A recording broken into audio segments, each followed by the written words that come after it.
kita sudah kiai, sudah imam masjid, sudah ulama, masih saja dikhawatirkan su'ul khotimah. Ini kalau kampanye ini tidak imbang, ini nanti saya takut kalah. Makanya saya bilang pokoknya semua orang mukmin itu ahlul jannah.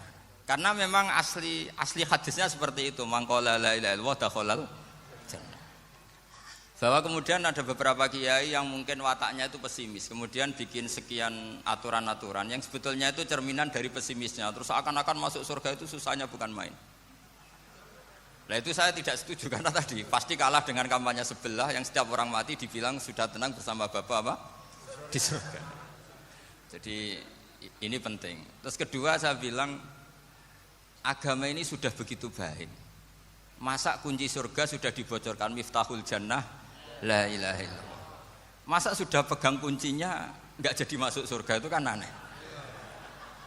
Ya sudah masuk saja, tapi tidak usah minta bantuan saya, masuk aja. Kan sudah pegang kuncinya. Terus ketiga, kenangan terburuk saya ketika jadi kiai itu gini, saya ada beberapa guru SD datang ke saya. Ini agak-agak masalah besar. Gus, boleh enggak buka ujian nasional yang masih disegel? Semua guru bilang enggak boleh, itu kriminal kan. Ada satu guru yang bikin analogi agak kacau. Boleh saja.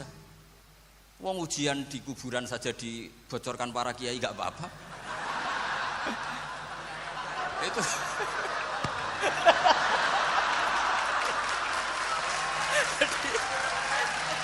tapi ini kriminal ya. Perhatian kepada kiai, nggak boleh memukul pemateri.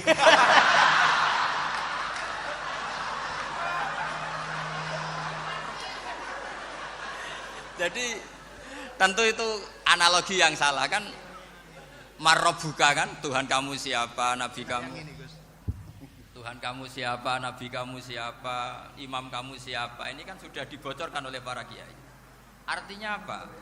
Nak raiso jawab kebablasan gitu.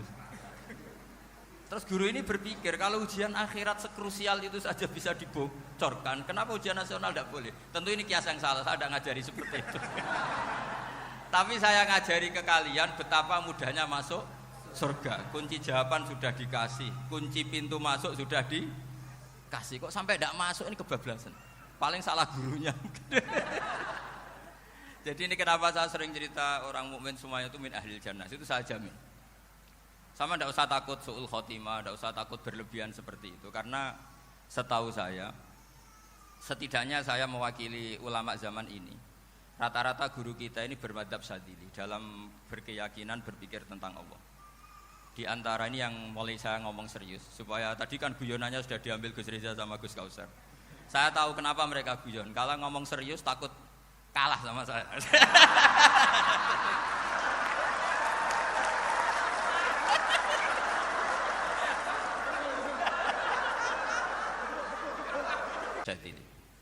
Saya masih ingat betul makalah itu dan saya ulang-ulang setiap saya ngajar di sarang saya ajarkan itu.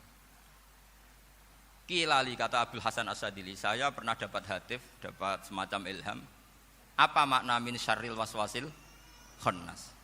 Itu kata beliau dijawab oleh hatif itu. Hatif itu nggak perlu diterjemah tadi ada karena tadi diajarin itu. Apa yang dihidupkan itu nggak perlu dijelaskan. Kata hatif tadi, waswasun yadkhulu bainaka wa baina habibika yunsika altofahu alhasanah wa yudzakiruka af'alaka asayyi'ah wa yukassiru indaka dzatas shimal wa yuqallilu indaka dzatal yamin liya'dila bika an husni dzanni billah ila su'idzanni billah. Jadi yang dikatakan waswas adalah kamu digiring untuk hanya ingat sisi-sisi kamu yang negatif, dilupakan bahwa Anda punya sisi-sisi yang positif. Misalnya seperti ini, mungkin secara fikih tadi banser-banser tegas, wah ini masalah lelaki perempuan dipisahkan gini-gini. Tapi kenapa Gus Ali bilang ya sudah gini gak apa-apa. Sebetulnya ada rukhsah itu karena ini di depan umum. Yang paling pantangan Nabi itu la yakhluwanna rajulun bimra'atin. Ini ada yang menjaminnya gitu. Malah khawatir saya di sini dipisah tapi setelah berduaan nggak bisa. Jadi toleransinya karena ini di depan umum. Itu masih ada toleransinya. La yakhluwanna rajulun bimra'atin. Begitu juga ketika kita dosa, misalnya kita dosa. Orang Islam setiap dosa itu pasti ingat salahnya, terus kemudian istighfar. Dan ketika satu kebaikan dibandingkan keburukan, itu kata semua ulama, karena sayyi'ah itu bernilai 1, kebaikan bernilai apa? 10. Itu masih surplus berapa? 9. Jadi itu cara berpikir Abu Hasan Asyadzili.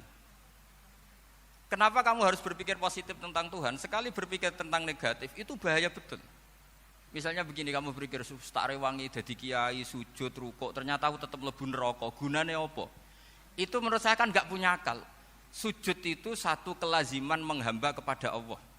Normalnya seorang hamba itu ya sujud. Kemudian gara-gara kamu ingin masuk surga, terus logika kamu dibalik. Gunanya apa saya sujud? Ternyata saya masuk neraka.